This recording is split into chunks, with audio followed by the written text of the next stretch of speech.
Hey guys, Hypelast here. So I just recorded a little half-hour session of me playing on my free account, and then the file got corrupt when I tried to export it as a MP4. So unfortunately, I just lost a bunch of footage, which is really sad. But probably the worst part is that I had opened some packs in the video, and now you guys aren't going to have a record of the cards that I got. So I'm just going to hop in here quickly and show you the notable cards that I got. I had 150,000 gold from playing the campaign. I'm just going to quickly show you my progress on the campaign. Yep, so 5 towers, I've beaten it completely with 3 of the factions, just 3 to go. So I bought 5 packs of the Griffin's Bane and 5 packs of Heart of Nightmares. Notable cards that I got from it were 1 copy of Slava, Charity, Imperial Commander. I got a second Blood Snake Shaman, which, right here. Blood Snake Shaman. We got a second Blood Shark Warrior, as well as a second Blood Scar Ritualist, though those aren't nearly as exciting. We got a second Lava Spawn, which was pretty hype. And I can't really think of anything else. Oh yeah, we got a bunch of like Griffin Crossbowmen and Griffin Legionnaires as well, which exists somewhere. So like a couple more just various uncommons that were good for us. I guess we didn't actually need the Griffin Legionnaires. We already had enough of those. Rare-wise, I'm just quickly going over these to see if there was anything else that I didn't have when I started this session. Nope, the nerve was there from before. Yeah. Yeah, I don't think we opened anything else too exciting, but this is the collection now. I guess, yeah, I'll just show off the rest of this collection quickly. Yeah, exciting. Yeah, so those are all the cards that I have. So, unfortunately, we don't have a record of me opening those packs. You guys, I guess, are just going to have to believe me that I didn't spend money on them, and I actually spent my campaign money on them. I guess you can kind of tell because I still have 10 wild cards. And so if I had bought packs, I probably would have been buying super packs, and I wouldn't have 10 wild cards. But anyways, I was playing as Stronghold on the ladder, so I'm just going to hop into a quick game, play some ranked, and I'll see you guys when this game starts. Alright, we're here with our opponent. We've got an Ariana of the Severed Fates. So, could be frustrating if he gets some crippling counters out fast. This hand is fine. Just going to pass the first turn because we have nothing to do. Harpy into Centaur Archer, or Bloodclaw Shaman, I guess. We'll see what he does, but probably just Archer. Into potentially Black Skull Shredder. It's going to be very strong. Lingering Ghost. Okay, so we're not going to be playing Harpy in front of that. Oh, that would have been nice on our first turn. Oh well, let's just play here. Against Ariana, it doesn't really matter where you play. You want to try to not play multiple guys on the same row. Oh, and he skips his second turn. Huh. Yeah, let's just start being kind of aggressive. So you don't really want to play on the same row because Dark Magic has some things that punish that. But other than that, her only real splash damage is like Insect Swarm, and it doesn't really matter where that goes. So we can attack. I'm just going to play a Storm Rage Hunter behind it and attack, and then potentially kill it on the next turn. That also lets us play a Harpy. Yeah, that's fine. Attack her for 3. Nope, didn't mean to show him that. My bad. So now next turn we can get more might, potentially kill this if he doesn't move. I would like to start getting some magic to play like Insect Swarm and War Tent though. Arc Lich.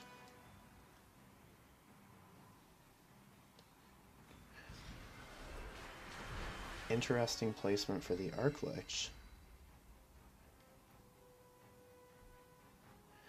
Week of Mercenaries doesn't really accomplish anything. I think I'm just going to play a Bloodclaw Shaman, increase my might, kill this, attack him for 3.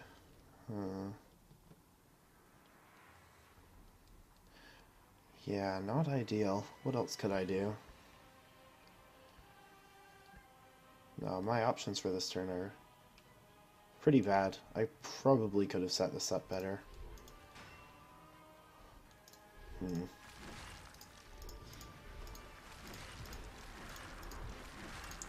He is at 8 health though, so that's a thing, and we've got a decent amount of damage on the board. If we see another week of mercenaries, now that we've kind of hit a critical mass of creatures,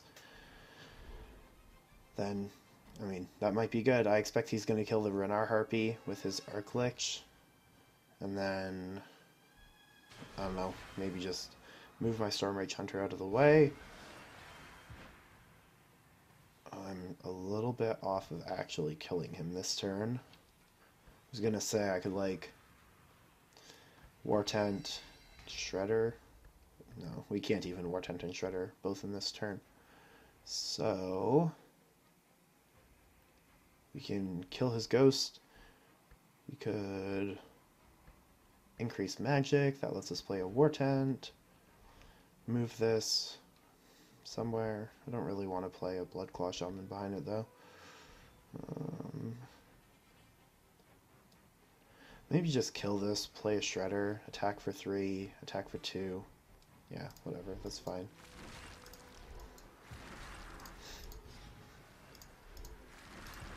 Increase magic, that allows us to potentially Insect Swarm next turn.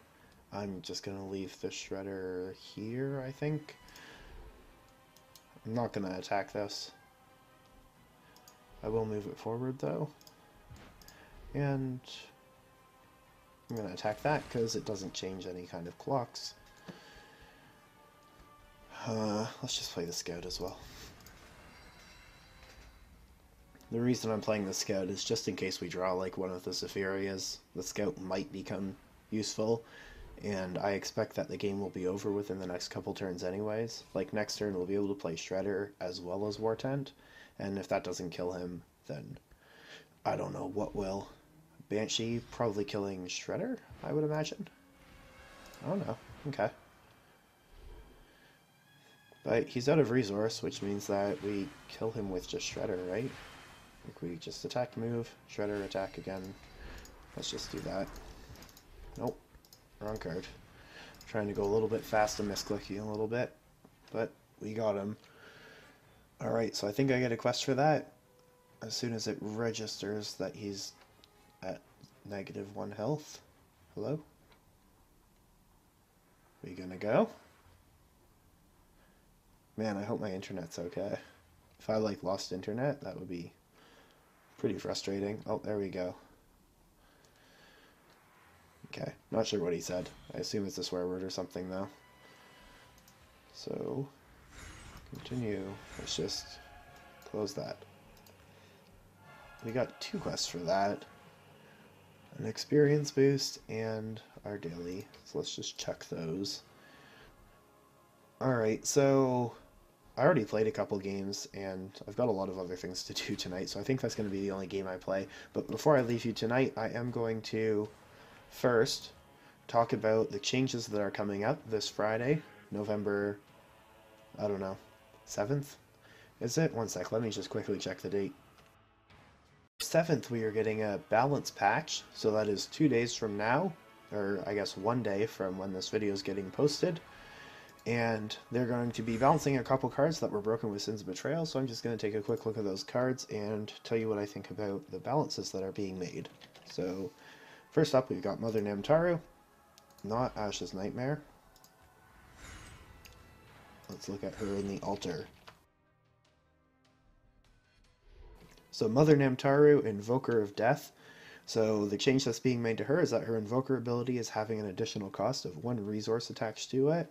I think a lot of people probably saw this coming. I know I actually said to my friends when we were talking about Mother being a little bit overpowered that you could probably fix her just by attaching a resource cost to this ability, and that's exactly what they did. So basically the ramifications of this are that you won't be able to go up to 2 might on your first turn and then curve into like Neophyte Lich and Scavenger Ratkin while activating your Invoker ability on turns 2 and 3, because activating your ability is going to set you back turns. So that basically just means you're going to be playing like your 1-drops and then your Neophyte Lich on turn 3, if Mother Namtaru is even still a viable hero.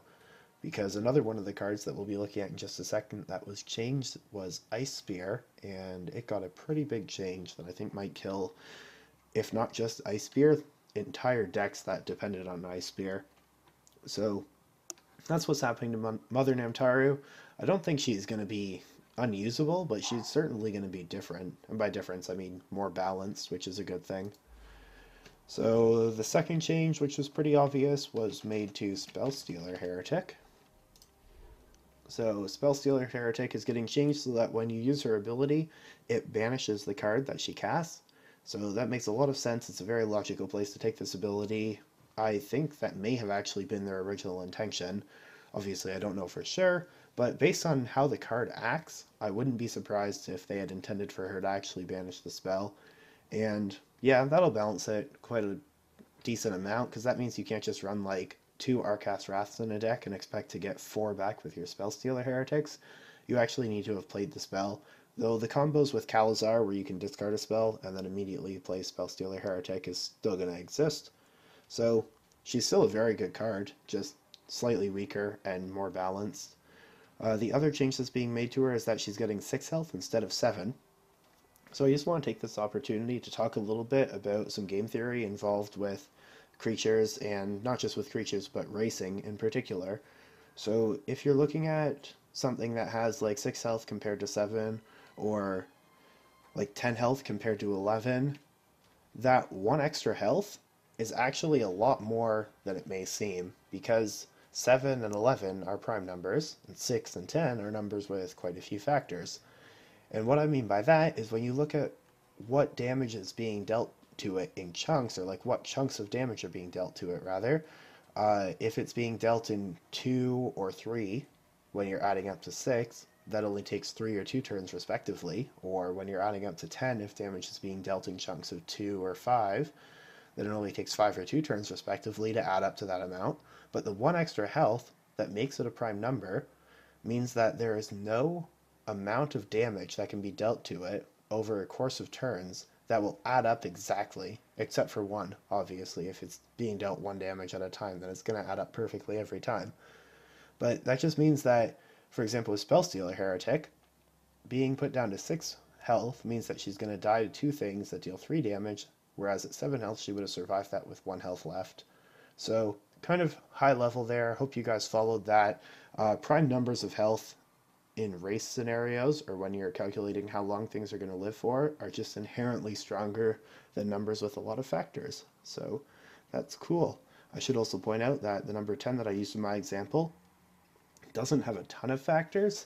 Like, for example, 3 is a good number of damage if you want your 10 health guy to survive for a long time, because it'll take 4 turns of dealing 3 damage to it to kill it. So just keep an eye out for stuff like that. So the next card that was changed was Ice Spear. The change that was made to this card is that it now costs 2 resource, or will cost 2 resource, up from 1, and honestly I think this kills the card. So Ice Spear right now is strongest when you're using it like on turn 4, you play a 3-drop and then also play an Ice Spear to swing combat in your favor, or later on in the game like on turn 5 for example, you play 3 Ice Spears on a guy and just wreck combat. However, costing 2, neither of those plays would be possible, which are like the areas where Ice Spear is the strongest. When you're playing them in multiples, they add up to a lot of resource really fast. And honestly, I just don't think that this effect is really going to be worth it at 2 resource. So I know I'm going to be cutting them from the decks that I play Ice Spear in. I won't be very happy about it, but I'm going to do it, and I'll have to see what other people do with them, but I probably won't bother experimenting with Ice Spear after the change. And the last major change is being made to Lava Spawn. So what's happening to Lava Spawn is this entire text box is getting thrown out, and it will soon read, when Lava Spawn enters the battleground, reduce your might level by 1. I am a huge fan of this change. I was trying to think of how Ubisoft might be able to balance Lava Spawn, and I honestly couldn't have come up with a better solution. So basically what this means is that when you're playing it on turn 1, there is actually a disadvantage, unlike right now, because you can't use your hero ability on turn 1 on the play anyways. So if you're playing this in Kirill or Delib or Zorb in open, then there's no downside to lava spawn currently. Whereas after the change, you'll then have to spend an extra turn increasing your might in order to make the plays that you want to make later on in the game. So you're going to be losing the turn at some point anyways. An interesting little side effect of the change is that it kind of lets you like bank your hero power, I guess is maybe the best way to put it. What I mean by that is, say it's turn 5 and you have 5 resource available. You want to make a play that takes exactly 5 resource, but your stats are already maxed out, and so you would be wasting a hero activation. Well, after the change, if you're playing lava spawns in your deck, then you can just increase your might, and then later on a turn when you play lava spawn, hopefully you aren't spending all your resource, and instead of needing to bump your might back up in order to play your high-end stuff again, your might will already be higher than it had to be, and you can spend your hero activation that turn drawing a card. So I'm explaining this clearly. Basically, at a turn where your hero ability would normally be useless, you can use it to negate lava spawn's downside for a lava spawn that you will play at some point in the future. That may be the best way to put it. So you can kind of take the downside of lava spawn early before you play it. So if you're playing an Inferno deck with lava spawns in it, and you find yourself in a position where you haven't used your hero yet, all your stats are maxed out, and you don't have any resource to use one of their other abilities, just always increase your might, because that'll end up being useful with the lava spawns. So I'm a big fan of this change. I think lava spawn is still wildly playable. It was pretty good even when it wasn't coming down on the first turn. Like second or third turn lava spawns are still pretty difficult to deal with, and it's not that you can't play lava spawn on your first turn, it's just that there's a real downside attached to it. So the other changes that were made were to Black Skull War Chanter, who looks like this, and also Newborn Vampire. And all that they're changing with these guys is that right now they cost 2 might. This is being reduced down to 1 might requirement so that you can play them on the first turn. And I think Black Skull War Chanter will go back into the Enraged decks that it was good in before, and Newborn Vampire will still keep on seeing exactly 0 play. That may be overstating it. Newborn Vampire sees a little bit of play, but probably not that much. They'll still be pretty much as good as they were before the Sins of Betrayal patch. Yeah, it's nice to see those factions getting their 1-drops back, kind of. But anyways, to finish this video up, I'm just going to go through the puzzles in the campaign. Sorry that this video was kind of dry. I'm already past the point that I was supposed to be spending on Duel of Champions. University is really catching up to me, and I need to spend my time doing my projects instead of just making YouTube videos and playing games all day. So I'm not sure if I'm going to do all these puzzles. I'll do the first couple anyways. I'm pretty sure I already know the solutions, but I don't know. So Cat's Grand Finale and Blood Color. I'm just going to take a quick look at this and then come back when I think I see the solution. In the later puzzles, if you guys want to see my thought process of how I go about solving these puzzles, because I honestly can't remember the solutions anymore, just let me know, and I'll happily go over it with you guys, and like what I'm thinking, and it'll probably be more interesting in the later puzzles anyways. So I'll see you guys when I think I have the solution. Yeah, so after looking at it for a couple seconds, I think I can just attack here, and then increase might, play a Blood Collar, sacrificing those 2 guys, and kill him. Yep, that's the solution. Alright, let's take a quick look at the second one.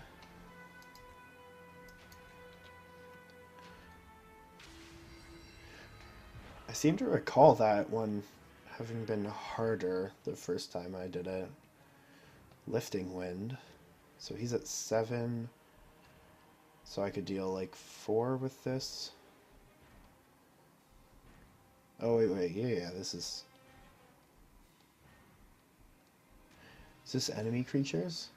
2 target friendly creatures. Relocate each of them to the other's position. New positions must be valid. Okay, so I can just like move you. Wait, why can't I move him? Oh, yeah. You and wait. Move you first and then switch you guys. Yeah. And then attack. Alright, that's pretty easy as well.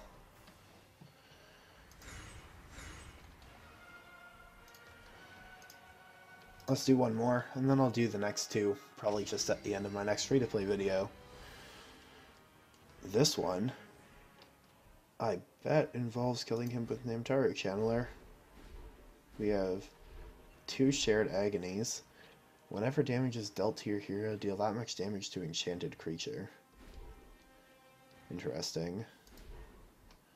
Is there...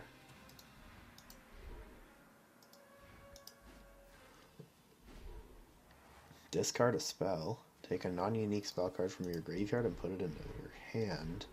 Cursed Bound. Huh.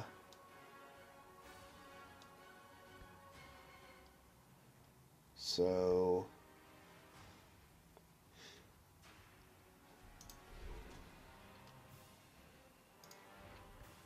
Okay, I'm going to take a quick look at this and I'll come back when I think I have the answer. Okay, never mind. As soon as I stopped that, I actually think I saw it immediately. So if I get back... Oh, wait. I need to discard a spell. Yeah, that's fine. Get the Cursed Bound, increase my magic, and put Cursed Bound on my own Namtaru Channeler. Put double Shared Agony on this, and now when I attack, I'll deal 4 damage to myself, which will deal 8 damage to the worm, and that'll allow me to attack for 5. It's kind of cute. It's a neat maneuver. Probably would have missed that if it had actually come up in a game. Though if it had actually come up in a game, I probably would have been more familiar with the cards, because I can't say those are really cards that I play with. But I think I'm going to end the video here. Unfortunately, we're not going to be opening packs in this video, because I opened the packs and then didn't get the video. So I'll see you guys next time.